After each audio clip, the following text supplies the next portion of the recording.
Well, hello everyone, it's John Laughland here. I'm the Director of Forum for Democracy International. Welcome to this week's forum. My co-host Peter Lavelle and I are delighted to welcome our two guests this week, Professor Edouard Husson of the University of Cergy-Pontoise near Paris, Professor of History, specialist in German history, particularly 20th century German history, and Dr. Tarik Cyril Amar from Koç University in Istanbul, specialist in Russia and Ukraine.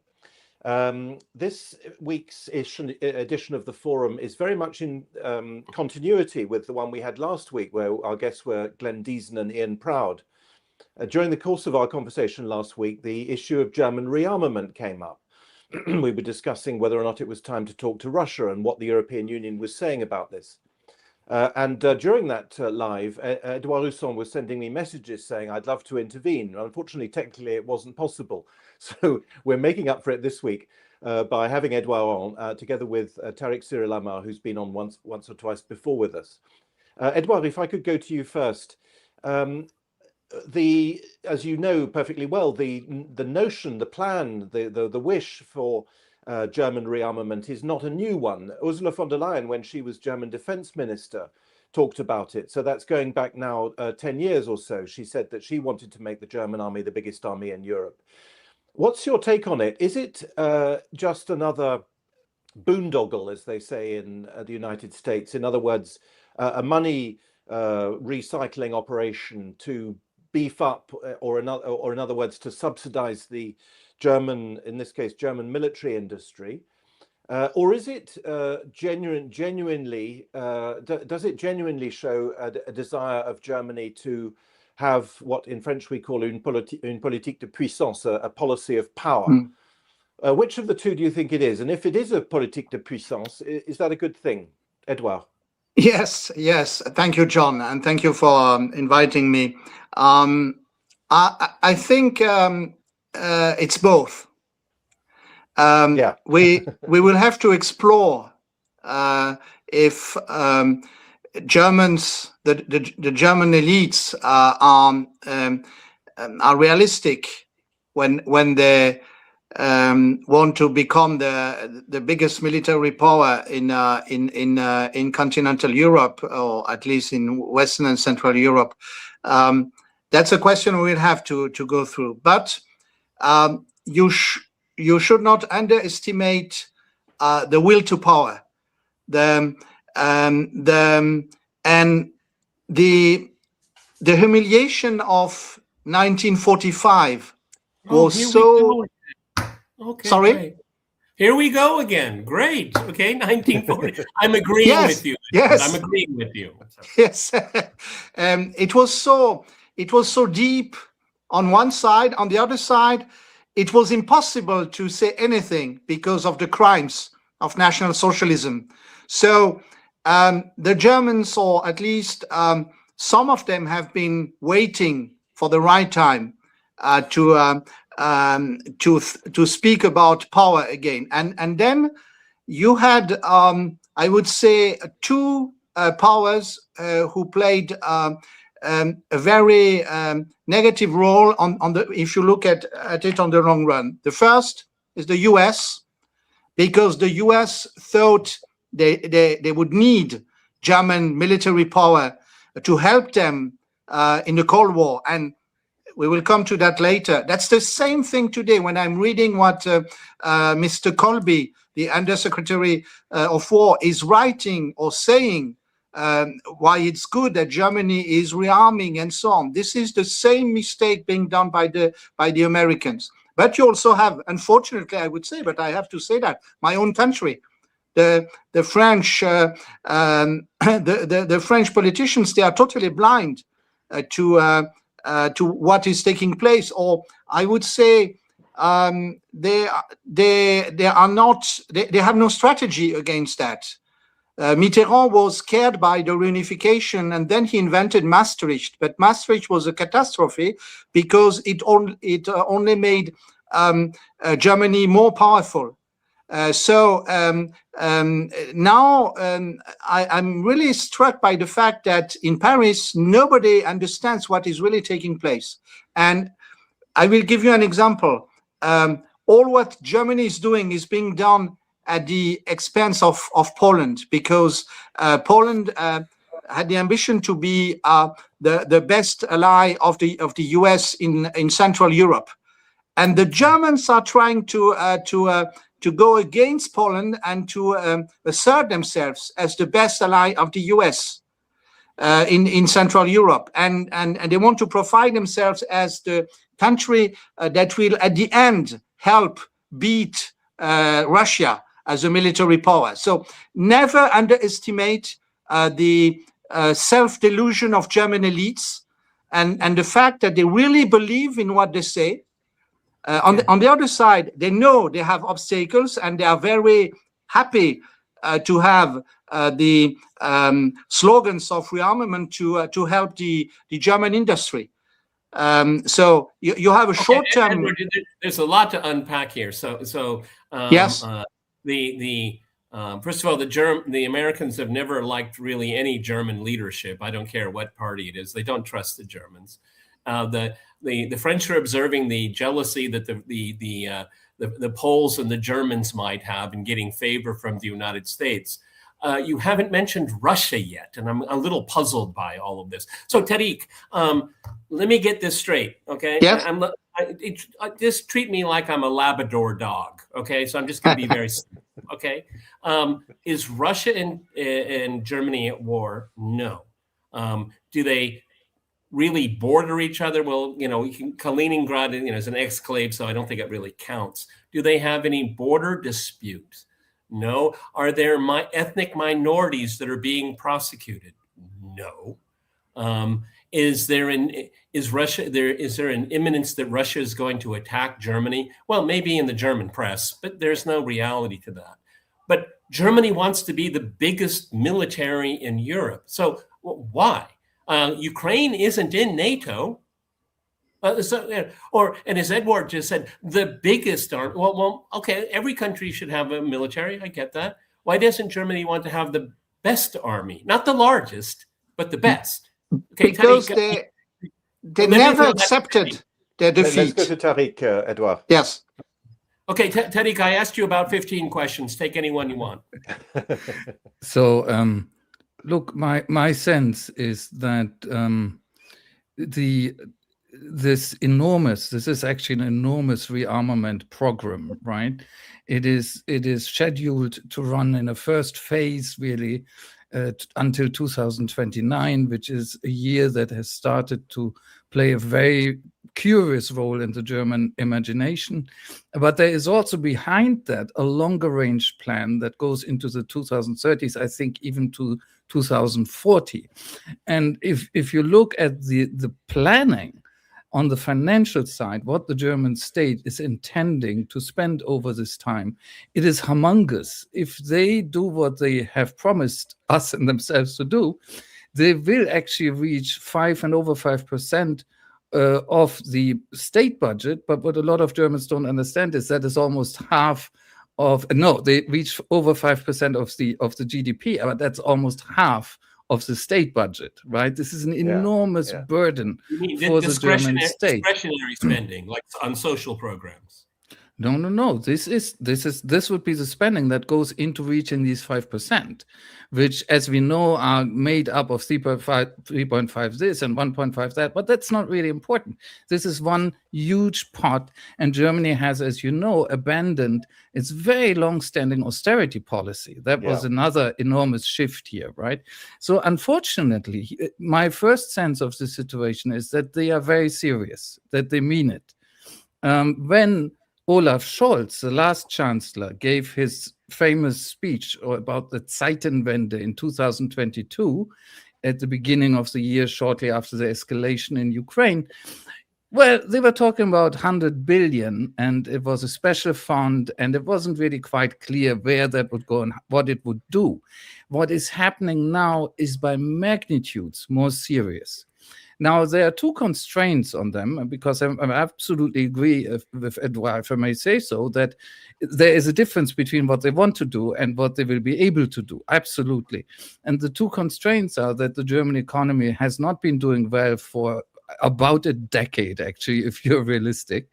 And the other constraint is that it's very unclear where they find enough people to man that new army.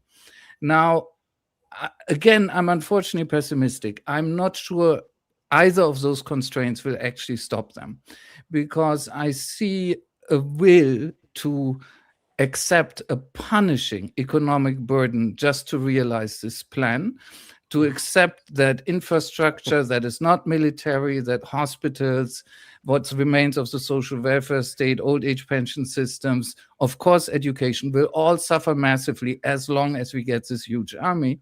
And unfortunately, I also believe that in Berlin, they're absolutely ready to introduce full compulsory military service again. Yeah.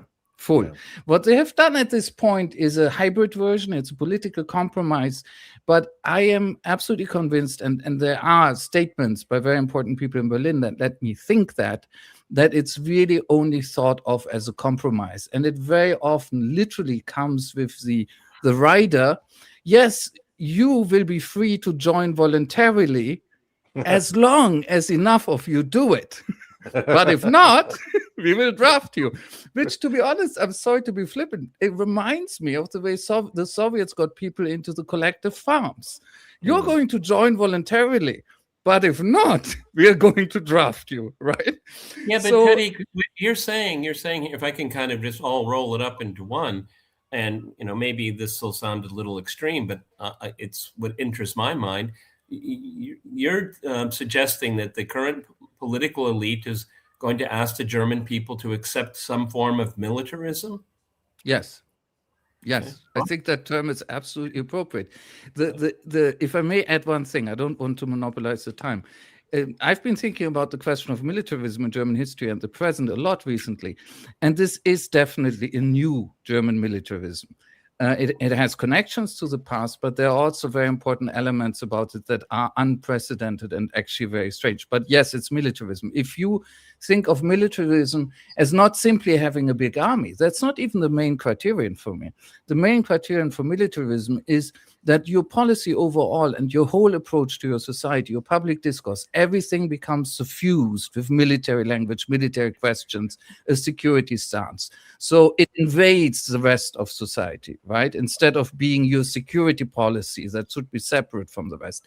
And that is already happening. And it's happening on purpose. Well, that's true, I think, of many European societies, this control of the entire political process by the security establishment, by the security agencies, the secret services, and by the military. Edouard, is that how do you see militarism? Is that the concept that you would use as well? Yes, I've been already using it in my geopolitical Lettre de Brennus, which is being published in French, English, and Russian. And I've been dedicating a whole issue last November to this topic, the new German militarism of Friedrich Merz. I will say, well, there's a joke currently in Germany saying, well, they won't be able to enroll enough young Germans, but we are sure about one thing: we will have the second Turkish army in the world. By the way, I'm not sure they will get so many people from Turkish immigration. So I think they have a solution in any case. They have so many Ukrainians. At the end, let's imagine that the end of the Ukraine war comes in this year or at the beginning of next year. And then you have a lot of radical Ukrainians. They will be available, and I'm sure the Germans would be ready to enlist them, to enroll them. So that's the first aspect. Like during the Second World War. Yeah. Okay. Yes, exactly, exactly. The second aspect is I fully agree with the fact that they really mean it. For reasons, and I'm coming back to Peter's question. I mean, they never accepted their defeat against Russia. No. So in the 1990s, when I saw the way the Germans destroyed former Yugoslavia, I thought, well, the Serbs must pay for the Russians. This is a small country, and Germany is able to destroy Yugoslavia. They would never dare attacking Russia. And then at the beginning of the Ukraine war, I thought, are they crazy enough to think that they can beat Russia now, that they are powerful enough? And I think that part of the German elite is crazy enough to develop such a thinking. Just look at Mr. Merz. Mr. Merz should be grateful towards Russia for a simple reason. His father survived as a prisoner of war, and he was a prisoner in Georgia in rather good conditions compared to other German POWs in Russia, in the Soviet Union at that time.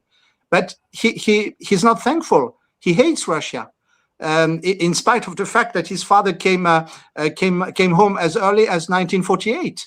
That's really crazy, and I'm scared by the fact that you have a word in German to dig is bohren, and it's the Germans are always doing when they see a problem, they will dig and dig and dig deeper until they find the bottom, but they never find the bottom, but they dig deeper. And I think they will never be able to build such a strong army. But they will go on with this idea, and they would rather unleash a strong reaction by Russia than giving it up. Well, okay. I mean, there's so many things to delve in there. I mean, first of all, I mean, what does 1945 have to do with any of this? Okay, is that a justification for nationalist socialism? Is that a justification for a regime's policy of preemptive war and genocide? Is this what these elites are, want all of us to revisit? And John and I are pretty much the same age here. I'd say, Edward, you are too. I thought Germany had gotten past that. I mean, that was the whole mantra for 2 generations here. But I have a more important question. I don't want to do historiography all the time. What is militarism supposed to achieve?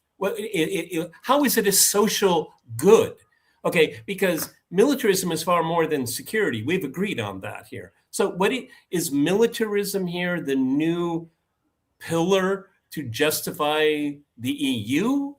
What does militarism achieve?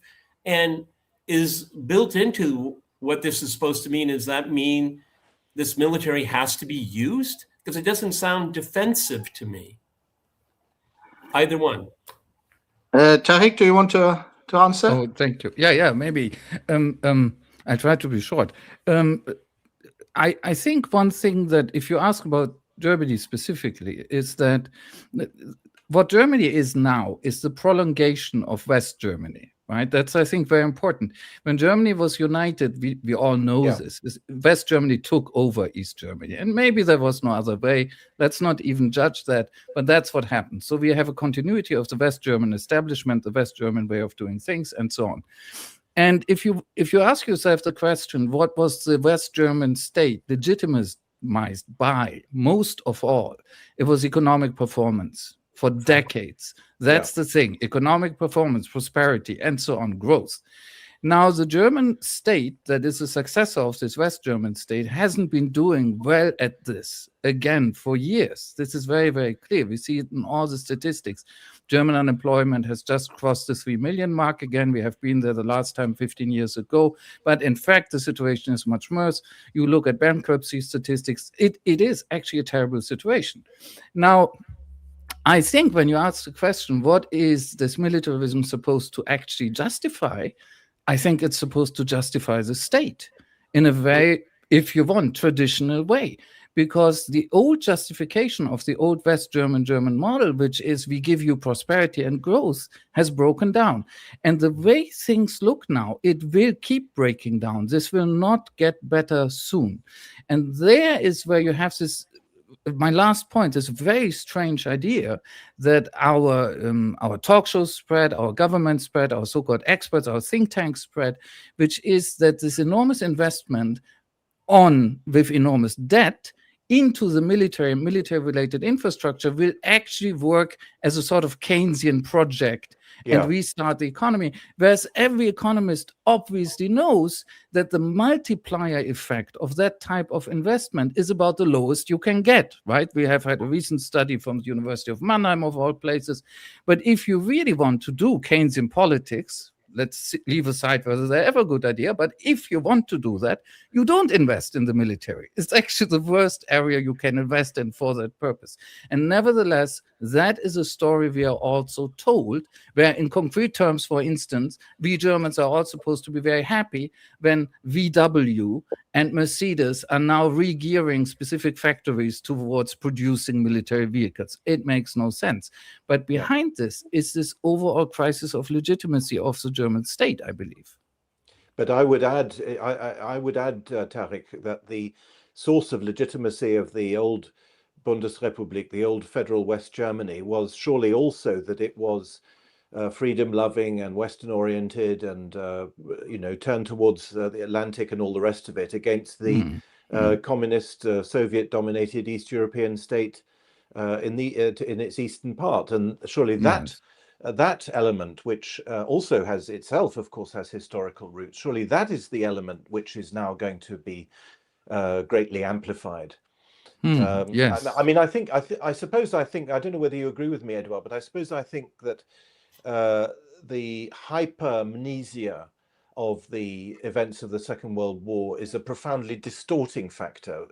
Everybody knows about Hitler. Everybody knows about the crimes of National Socialism. And indeed, when people think about Germany, that's the only thing that they know about. It's the only history that anybody knows. Nobody knows any other history. And I wonder if we, even the four of us, are perhaps also maybe victims of this perhaps distorting prism. I don't know. What's your feeling, Edouard? Yeah, you think that this is a partial hypamnesia, and part of the crimes of the Second World War have been fell in oblivion. I mean, the crimes against the Soviet population. Yes, they were never really taken seriously. And perhaps you remember this exhibition in the 1990s about the crimes of the German army, of the Wehrmacht. I saw it in Berlin. Yes. And well, there were some minor flaws in the first exhibition, but many conservative and nationalist historians went crazy about it because it was unacceptable for them to speak about the crimes being committed in the former Soviet Union. So I think this is one aspect. I would say, John, you underlined implicitly something very important, and if I fully agree with the fact that the reunited Germany is the continuation of the former West Germany, but former West Germany had a very simple compass. It was the US. The policy in Washington, what was decided in Washington. Even Willy Brandt, he would never had implemented his Ostpolitik without getting an authorization from Richard Nixon, and Henry Kissinger. And now the German elite is in deep trouble because they don't understand the US any longer. I mean, what is Trump doing? Just remember how scared Angela Merkel looked the first time she said we cannot trust the US any longer after a speech by Donald Trump. I don't have the details in mind here, but I was very struck by her face. She was really scared about that. And I think that they came to the conclusion, well, it's a very difficult situation because even Joe Biden, he was not such a help. So now we have to and I would say they all know who destroyed the Nord Stream 2 pipeline. So they have the feeling they cannot trust the US any longer, and they will never trust France. I would say part of the German elite, they despise us. They always see us. I'm sorry, perhaps I'm reacting too much as a historian, but they keep seeing us as the losers in 1940. On whom can they count? They don't like Russia, and they see Russia as the enemy. So who is left? Well, themselves. You know, it's very interesting, Edward, that you say that. I think I've told this to John before. I moved to Russia in 1998, and I've been living here ever since. And it only took not to 2014, but to 2022, just recently. And the entire time I've lived here, never heard a bad word about Germans at all. Mm-hmm. And they would make a distinction between the fascists and Germans. Mm-hmm. Russians love Germans. I mean, my whole kitchen is full of German home appliances. People like that. Okay. I like German Mont Blanc pens. Okay. Actually, Germany was held in very high esteem. Yeah. For a country that commemorates Victory Day every single year. That's changed now. It's changed. Okay. I mean, that kind of leads into a different question. It's for both of you. How much of this militaristic impulse, maybe it's just been, subliminal all along and it's just rearing its ugly head. I'm getting that indication here. But how much is this a function of the dysfunctionality of NATO? Look, if I may, I think the NATO aspect is extremely important. The real problem to me seems how the German establishment seems to have chosen to react to the enormous trouble NATO is in, mostly because of the Americans, but not only. You can think of Berlin, they're sort of orphaned Atlanticists. I think that's absolutely true, that they have lost this orientation, or this orientation has been is now very uncertain. Now, hypothetically, a creative reaction to that would have been to actually seek a different relationship with Russia first and China second. That would have been a creative and smart reaction, but they're not capable of doing that. So what I very much fear is that these elites in Berlin are actually trying not only to make Germany very strong militarily, they are trying in a way to copy the role of the United States inside NATO. In a hypothetical thought experiment, I fear that they have a fantasy where the United States really leaves Europe, leaves perhaps NATO in itself, and where in fact Germany becomes the leader. And what we must not forget is that before we had this whole discourse about getting the strongest army in Europe, there were many statements by Merz himself where he very clearly said, we must become the leading power in Europe again. And as you said, Peter, yes, we can't always focus on World War II, although it's so incredibly important. But even if you go back further, if you go back to World War I, this is an old problem. It's what Kissinger, the old cynic, actually summarized very well. They're too small for the world and they're too big for Europe. And it seems that Berlin has still not learned this, and that there is a way in which there's almost a naive assumption that all our European neighbors will just be happy if we take the leadership in this extremely dangerous area, build up not only the strongest army in Europe, but the biggest military industrial complex in Europe, which is yet another thing. And there is no awareness when you hear Germans talk in talk shows or in official speeches, there is no awareness of any sense of, hey, maybe somebody might feel frightened. Not with respect to Russia, which is the most obvious question. They just don't want to see the security dilemma, because we by definition are good, and how could anybody feel threatened, even if we are armed to the teeth? and not certainly with respect to neighbors such as France and Poland.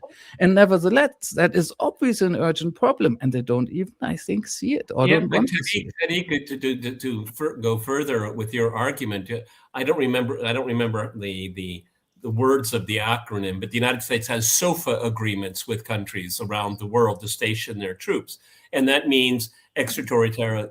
They're not under the legal framework of another country. So Germany stations its troops in Poland, but they have immunity. This is what the Americans have all around the world. They can take over your bridges. They can take over your electrical grid. This is what, NATO is engineered in a case of a conflict here.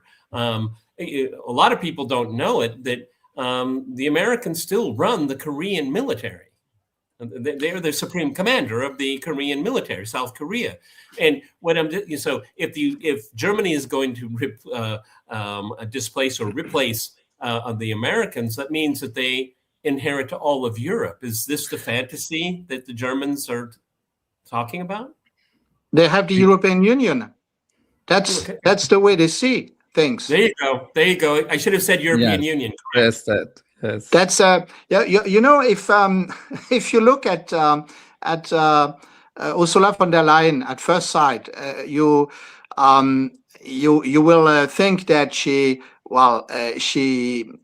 just overestimating herself. She was not very good Minister of Defense, and now she's very bad President of the European Commission. But on the other side, what people who criticize her are underestimating is the job she's making for German interests. Yeah. Just look at the European Commission. When the British left, who filled the gap? The Germans, not the French. And many jobs inside the European Commission have been given to Germans, and the way she's networking and other Germans are networking inside the European institutions. It's really impressive. I would say I really resent the fact that my countrymen are unable to do the same, but they are doing it.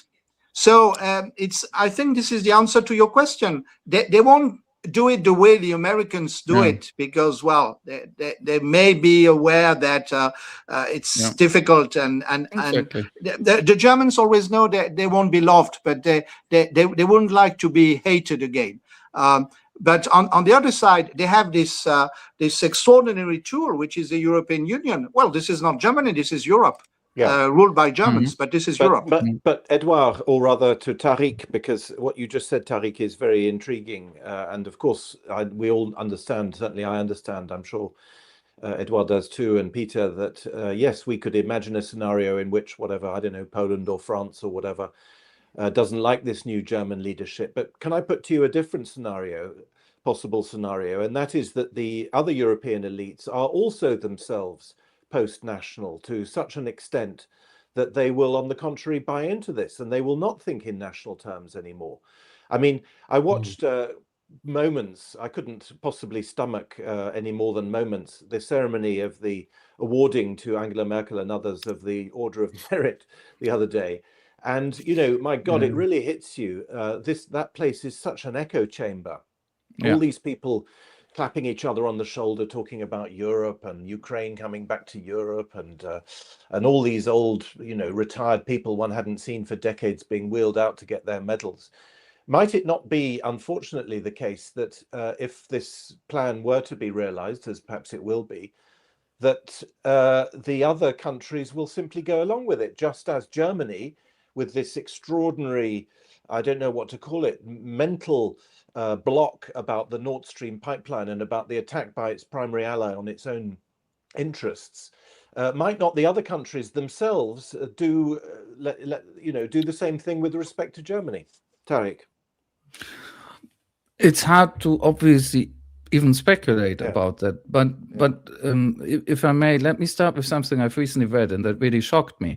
And it was an American publication, and it said that among American officers inside NATO, there is now a joke making the rounds. And the joke is very simple and very unfunny, namely that the next or one of the next supreme commanders of NATO for Europe will actually be a German. Now, that is a nightmare scenario, obviously. Imagine a EU, which is essentially run by Germans right now, plus NATO in Europe run by Germans as well. And so in a way, your question is about, are the other, let's say, major European countries willing to accept something like that? I would actually still guess that they wouldn't like to do it and that you would find tension and resistance. What the outcome would be, I'm not sure. But consider, for instance, what Sikorski, that awful foreign minister of Poland, has recently said. My old friend from Oxford. Oh my God! Well, it must be traumatic. Is Annalena Baerbock your old friend too? Who? Annalena Baerbock. She was in. No, I haven't met her, but Radek. She was in London. For I don't know how she goes through there. But Lucky you. So you have Sikorski, and they asked him that question essentially. You know, how are you reacting to these German announcements and plans? And it's important to see that about a year ago, the Poles were saying exactly the same things about themselves, that they would build the strongest conventional army in Europe. And they were massively investing. They're still massively investing. They're actually a little bit ahead proportionally, not in absolute numbers, of the Germans, partly doing it with South Korean companies and so on. But so they asked Sikorski, you know, what do you think about this new German language? And his answer was, I think that's all okay as long as they're securely inside NATO and the EU. Now, from our perspective, in this round, of course, we would look at this and say, yeah, well, if they take over NATO as they've taken over the EU, that's not going to help you very much. But his meaning, I think, clearly was he still thinks that these institutions, NATO, as with the help of the Americans, will help counterbalance, and the Germans can't simply dominate. I have read various articles, and Edouard would know much more about this than I, but I've read various articles that claim that within French government circles and officialdom, there are voices already voicing discomfort or maybe even distrust of what they're seeing now in Germany. But again, I am really not an insider to French politics. Edouard. Yes. Well, you know, there was a shift after 2011 when Angela Merkel decided to step out of the nuclear civil energy. There was a lot of anger in Paris. So it's not new. And you are perfectly right. I meet people who tell me that they are really anxious about the increase of German power. But the problem is that first, most of these people have no strategy, and secondly, Macron. Well, you know, Macron had a very good advisor for German affairs at the start of his first term, former French ambassador Philippe Etienne, but he never listened to him. And I think that, I don't know if it's intentional or just that Macron is not as smart as people think. He thinks that. That's for sure. He never really grasped the fact that that Angela Merkel didn't care about his plans for Europe. And now, you know, what is Macron's answer to this increase in German power? Let's share nuclear weapons with the Germans. So it's the opposite of what you should do. I mean, if as a Frenchman, my reaction, I remember that in the 2+4 treaty of 1990, it said that the reunification is granted because of the peaceful contribution of Germany in Europe and in the world. And they are doing just the opposite now. So, I mean, the reaction of in Washington, Paris, London, and Moscow should be unanimous. well, what is happening? Let's have a look at what is happening in Germany. But as Peter said, well, the Russians have needed much time to realize that the German rulers were not the good Germans they thought. And now I see, unfortunately, some emotion in Paris, but no strategy. That's the problem we have. Well, that brings up the question of Russia itself. Again, I like Tarik's answer. This militarism is to legitimize the German state and some kind of high-level capitalist corporatism. But Russia is the object, the focus, the target of all this. And to go kind of go back to something that John had to say, that helps legitimize this whole mission, because you have the Baltic republics, considering what's going on as we speak right now. Yeah, we may not love the Germans, but we hate the Russians more. Yeah, well, to come back to my earlier remark, and in respect to what you've just said, Peter, the European Union Defense Commissioner, Kubilius, former Lithuanian, I think, Prime Minister, did a post on X a day or two ago, in which he welcomed all this. And in his tweet, written in English, he then said, and I'm quoting now, to Germany, quote, "Nie wieder allein," never alone again. But he wrote "Nie wieder allein" in German. I'm not quite sure what period of history he's referring to, by the way, because I don't think Germany was alone in the times that he thinks he's referring to. But that surely is an example of not just a country tolerating it, but on the contrary, egging it on and wanting it and saying, we'll be with you, go for it. Precisely, yes, as you just said, Peter, on the Russia issue. Although I agree with you, but we may be talking about two different types of countries, maybe. Yes. The Baltics have really adopted this role, which in a way maybe also stems from the history of being first even more Russophobic than anybody else and driving the Russophobia in the EU as much as they can. Not that that's hard. And also they've adopted the role of being very much in sync with this new German tendency. So have the Ukrainians, if you want. I mean, these are very old constellations coming back. Exactly. And let's not forget that even now, Germany has really taken over the role of the main supporter internationally of Ukraine and its war. So Germany is now the engine of the proxy war. There are still very important American inputs, let's not forget, in terms of intelligence and so on, that the Germans can't even give the Ukrainians because they don't yet have the capacity.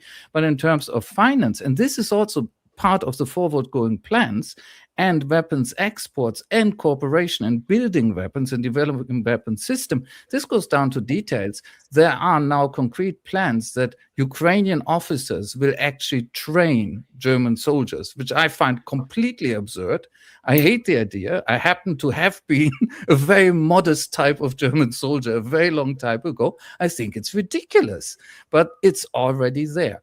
So we have two different types of countries, I think. And one thing that we're seeing here is this reemergence of this weird shadow world of German Middle Europa, German empire in the East, that is unfortunately emerging. And I think the people in Berlin partly want it and partly don't understand even what they're doing. They're so historically illiterate. But if I may say one other thing that struck me about this whole situation in the especially in the German case, I think when you think back on how Germans or how our elites now think about not even the crimes are very important, right? But let's say the defeats, two major defeats, right? Horrific defeats, 2 times trying, being defeated. Second time, they lost the state. It was gone, right? The first time was bad, the second time was worse. If you think about how they think about this, one thing I think we shouldn't underestimate. I think there are people who seriously believe that the mistake back then was to fight against everybody at once.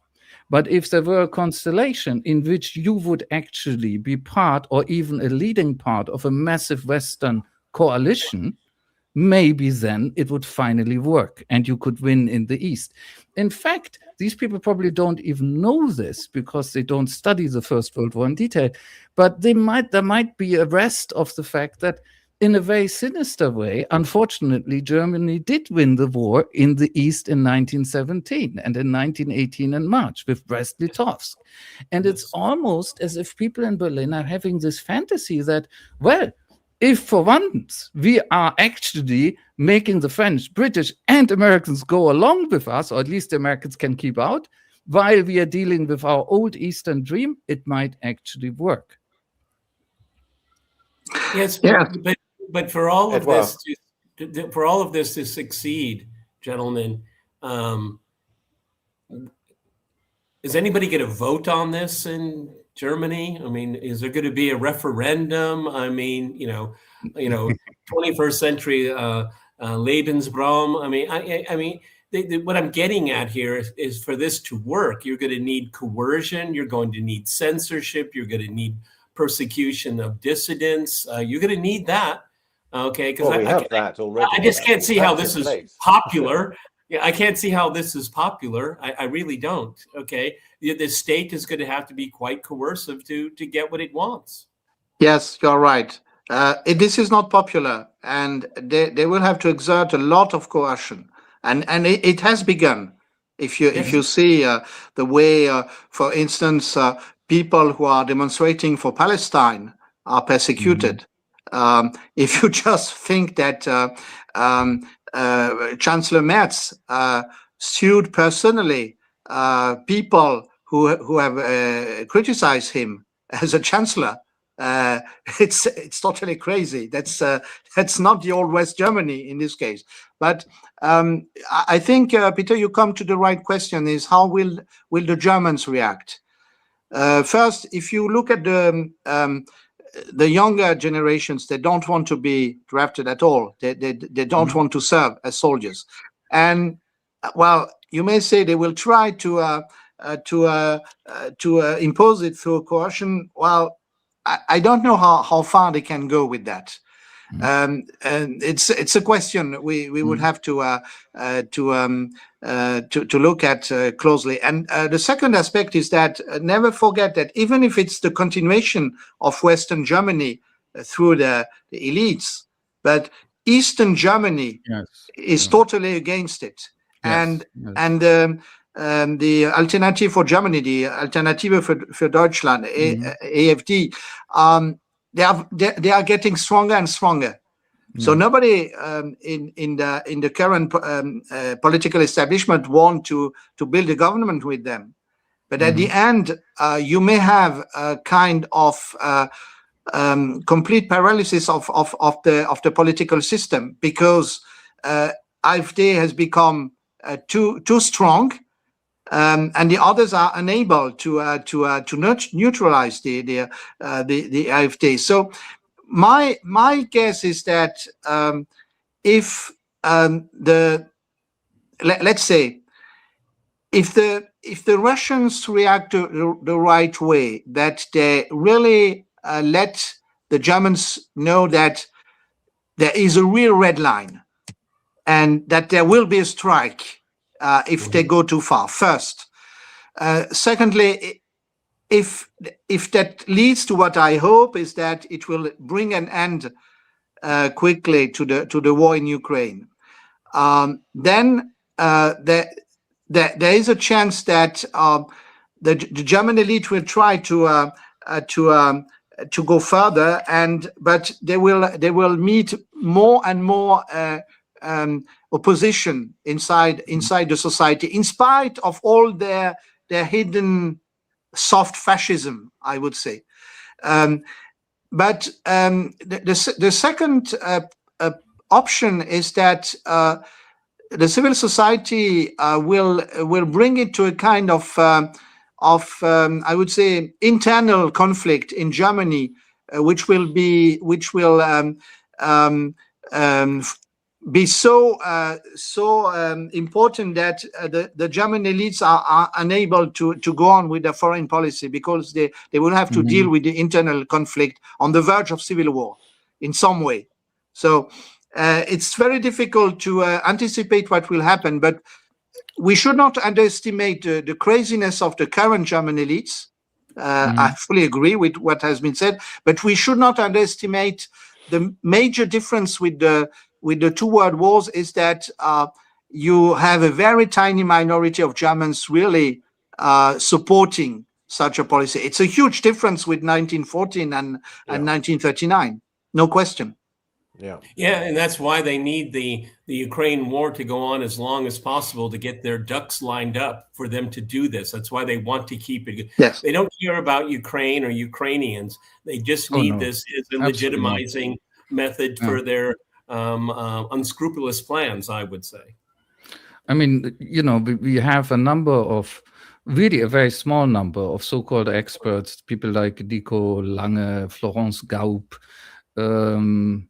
Mölling and Claudia Major and so on, right? We have basically a handful, a little more than a handful of people who are being circulated through our talk shows now and have been circulated through our talk shows for years.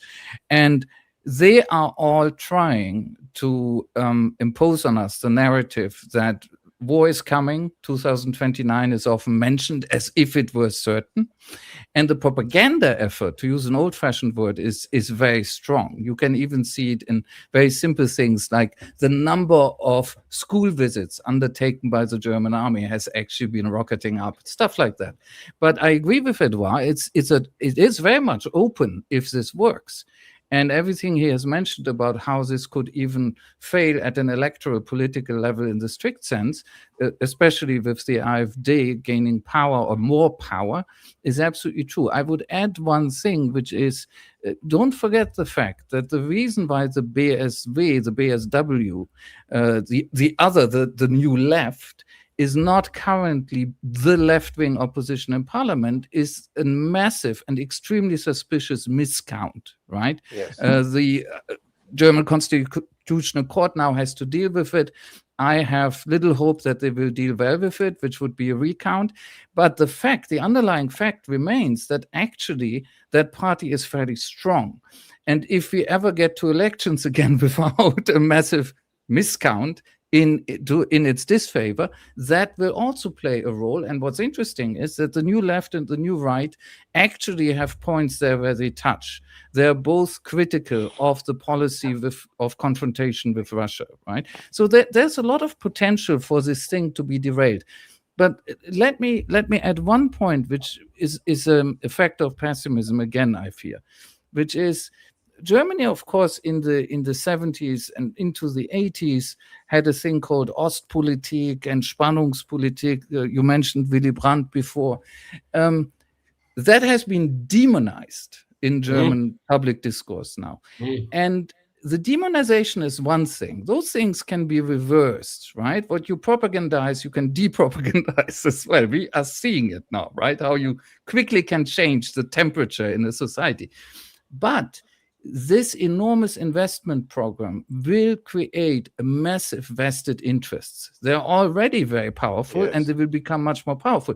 So again, what we are creating in Germany is a very powerful military-industrial complex, even more powerful politically than before. And that, to me, seems that we are making it institutionally very hard to one day actually throw this around, turn around and say we are returning to a new Ostpolitik. It can be done, I'm sure, but it will, I think, be difficult. It's kind of like trying to reverse the influence that Israel has on the American political system. You can have public opinion polls that are saying that, detach from Israel, but I mean the Israeli industrial complex is so very powerful. It's very difficult. It will be very difficult to dislodge, and I think that's in par what you were saying. Once you have these tangible levers of power, it's very hard to oust them. I'm very struck by the fact that you've mentioned now twice, Tarik, the date of 2029.